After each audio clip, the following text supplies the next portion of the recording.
mungkin ini saatnya beliau-beliau itu harus muncul berbicara tanpa takut risiko, karena ini kewajiban. Iya. Kewajibannya beliau-beliau itu, bukan kewajiban saya untuk menerangkan.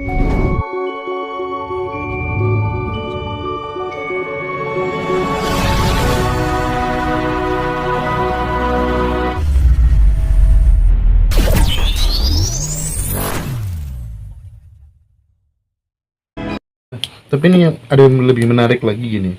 Ketika kemudian melihat kekerasan yang dilakukan oleh umat Islam yang menurut saya ini Islam yang radikal lah. Mohon maaf, jadi Islam yang radikal. Kemudian muncul sebuah konklusi. Ini menurut saya salah ya. Semakin dalam mempelajari Islam justru malah semakin jadi pemarah. Nah, itu muncul konklusi seperti itu muncul. Menurut saya itu kurang tepat. Nah, bagaimana kemudian atau mungkin apa yang menyebabkan orang sampai punya pemahaman seperti itu? Ini yang jelas pemahaman orang di luar Islam yang merasa sakit hati karena perilakunya yang seperti itu, gampang dibodohin, gampang provokasi dengan sesuatu yang bersifat hoax dan seterusnya gitu. Terus solusinya seperti apa supaya stereotip itu kemudian bisa terminimalisir gitu? Pengertian tambah dalam pelajari agama, terus tambah radikal gitu ya. Jadi itu kalau menurut saya bukan tambah dalam, beliau mempelajari keluasannya, bukan kedalamannya. Konten ya. Iya. Jadi mempelajari agama. Levelnya di kulit berarti. Iya. Itu. Mempelajari agama ini seperti mempelajari ilmu pengetahuan. Mempelajari ilmu bumi, ilmu alam itu seperti itu mempelajarinya. Referensinya dari tekstual. Tapi kalau kita amati banyak ulama-ulama yang yang betul mendalami, itu lain. Dia kan timbul satu kefahaman bahwa netralitas. Cuma tidak berani ngomong. Nah, mungkin ini saatnya beliau-beliau itu harus muncul berbicara tanpa takut risiko, karena ini kewajiban. Iya. Kewajibannya beliau-beliau itu, bukan kewajiban saya untuk menerangkan tentang persamaan itu. Mereka maju mundur untuk menyampaikan itu, karena mereka mempelajari tidak hanya keluasan tapi juga kedalamannya. Beliau itu, ini yang kita harapkan munculnya itu. Setiap agama ada mempelajari tidak hanya keluasan agama tapi kedalamannya. Nah, anehnya apa? Di Jawa ini itu bahasa sehari-harinya apa? Jangan asem. Mempelajari, mempertemukan persamaan itu jangan asem. Sudah biasa. Nah, karena apa? Karena leluhur kita begitu. Leluhur kita itu paham tentang ketuhanan itu. Paham. Yang menuju kepada persamaan itu leluhur kita. Sehingga menerima masuk semua bangsa asing ini dengan bawa pahamnya. Nah, memori leluhur kita ini kita miliki. Memori itu kita miliki. Sehingga siklusnya sekarang masuk ke siklus leluhur dalam memori kita ini. Masuk. Sehingga kita bangsa kita ini cepat paham. Cepat paham. Nah, ini anehnya di sini. Kita bukan terlalu membanggakan, enggak ya, bangga itu saja lah. Kok bangsa kita itu punya leluhur kita itu punya kemampuan sampai pada religi daripada ajaran ketuhanan itu. Sehingga kita bersyukur memiliki memori itu. Nah, memori itu memang selalu terpotong tiap muncul dengan ajaran yang membuat perbedaan. Tapi sekarang ini munculnya memori itu tidak bisa dibendung, sehingga masih muda pun sudah paham bahwa ada persamaan di sini nih, dari memori leluhur kita itu. Ini kenapa leluhur kita punya pemikiran seperti itu. Ini rupanya juga Tuhan, keberadaan Tuhan lagi. Sehingga keyakinan bahwa kelak akan menjadi mercusuar dunia semua bangsa kita yakin. Di mana? Ya di sini nih, di sini nih.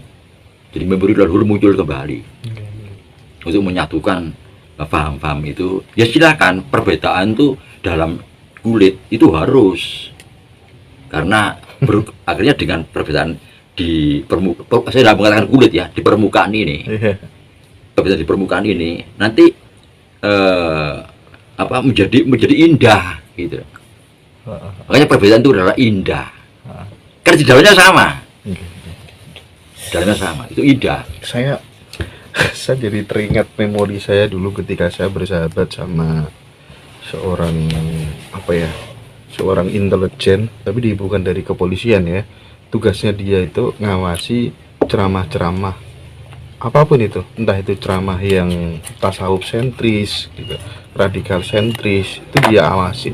Dia kasih semacam konklusi begini, bahwa ternyata ada pihak luar yang memang sengaja menyusupkan orang-orang tertentu ya menjadi Ustadz A, Ustadz B dan seterusnya, itu untuk kemudian menjadikan itu sebagai media atau alat perpecahan antar umat beragama. Sampai seperti itu grand desainnya, melalui Wahabi yang kemudian memutuskan hubungan manusia Nusantara dengan leluhurnya, menghilangkan tawasul dan seterusnya. Nah, itu dia karena memang tugasnya dia khusus begitu. Jadi saya ngaji, beliau di samping saya gini kan. Nah, itu lama lah, baru cerita itu ada sekitar 3 tahun 4 tahunan gitu ya. Namanya Mas Aan, mudah-mudahan dengar ya. Jadi gimana, Mbak Gatot melihat hal itu apa enggak kira-kira? Merasakan betul itu adanya hal itu. Jadi ada grand design ya, skenario besar dari globalis, kaum globalis ini, yang kaya raya, cerdas dan sebagainya, ingin permainan dunia itu. Nah, kita dalam permainan mereka ini yang memang saya yakin ada itu. Nah, terus selalu menciptakan benturan-benturan. Nah, benturan ini akan tercipta kalau perbedaan dipertajam, terutama agama. Nah, ini terus dengan lokal ini dipertajam, akan benturan terjadi dengan sendirinya. Ini memang sepertinya ada skenario besar itu. Nah, ini yang kalau kita pikir zaman sekarang ini sudahlah itu payah. Kalau anda para globalis yang kaya raya, cerdas itu masih bermain seperti ini, payah. Terutama di Indonesia, jadikan tumpuan permainan. Ini harus segera dihentikan. Dan rupanya mereka tidak mau berhenti, tapi kan berhenti dengan sendirinya. Karena alam. Siklus alam akan berhenti dengan sendirinya. Mereka pun juga payah. Karena apa? Karena materi, terutama uang, itu raja.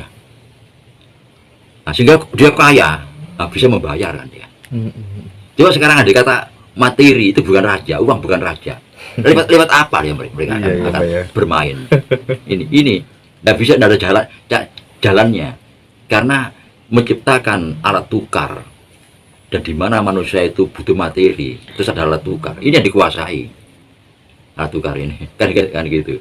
Nah, ini rupanya kalau sudah mereka itu mungkin sudah bosan ya bermain, dan kita ini sendiri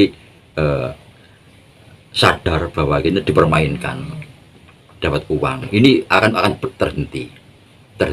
Itu alam sudah, karena manusia itu sudah payah, apalagi di Indonesia merdeka 76 tahun terus menerus diganggu oleh mereka lewat tangan-tangan kita. Jadi namanya rong-rongan dari dalam ya, hantaman dari luar, ini terjadi terus. Dan ini 76 tahun merdeka mestinya sudah makmur kita, karena alam kita menyiapkan segala-galanya. Tapi karena adanya permainan seperti ini, kita menjadi tertunda terus kemakmuran itu. Nah, makanya sekarang ini lebih baik semua harus dihentikan. Karena dihentikan akan berhenti dengan sendirinya. Kita menjadi sadar bahwa kita ini ya kurang 1-2 langkah lah untuk bisa makmur. Kan itu mestinya, tanpa ikut permainan mereka. Jadi rupanya begitu. Parameter dolar itu bagian dari kita mengikuti permainan mereka berarti. Betul ya. Alat tukar yang sudah disetir oleh satu komando ini. Itu menjadi alat permainan. Tapi kalau spekulasi nih, itu akan berubah apa enggak? Maksudnya akan mengalami titik stagnasi, kita akan pakai aturan sendiri, suatu saat akan begitu apa enggak kira-kira? Rupanya saya lebih cenderung kepada alam ikut main. Alam itu juga bro, makhluk yang diciptakan oleh Tuhan untuk mengatur manusia. Bukan diatur, alam itu akan mengatur. Tidak tahu lewat apa. Yang ini yang kita tidak tahu. Jadi kehendak Tuhan kita tidak tahu. Tapi kita bisa merasakan pada saat alam tidak lagi bisa diatur, tapi akan mengatur. Selama ini sejak zaman kuno sampai masuk pertengahan, kita mengatur alam, menguasai alam. Tapi demikian alam tidak mau diatur, malah mengatur. Mereka tidak bisa tidak berdua. Artinya tetap ada kemungkinan suatu saat nanti karena intervensi alam ini, uang bisa jadi tidak menjadi alat tukar. Tidak tahu bagaimana caranya lah ini. Tidak tahu bagaimana caranya alam ini mengatur manusia, dipaksa untuk tunduk pada alam. Alam ini makhluk Tuhan ya, yang diciptakan sehingga dan manusia bagian dari alam. Berarti faktor utama untuk merawat pluralitas itu nanti alamnya akan berada di garda terdepan. Iya, alam. Dan pengertian alam itu kan luas. Makhluk pertama bukan manusia. Ya Tuhan, bukan manusia. Makhluk pertama Materi-materi alam. Dan ada makhluk pertama sebelum alam itu lengkap. Kan gitu ya. Terproses. Nah, terproses akhirnya menjadi seperti ini. Nah, justru itu kalau kita berpikir ya bahwa Tuhan Maha Pencipta itu menciptakan jagat raya dengan isinya ini. Kalau bahasa ilmuwan lewat proses. Nah, terproses akhirnya menjadi seperti ini. Nah, justru itu kalau kita berpikir ya bahwa Tuhan Maha Pencipta itu menciptakan jagat raya dengan isinya ini. Kalau bahasa ilmuwan lewat proses.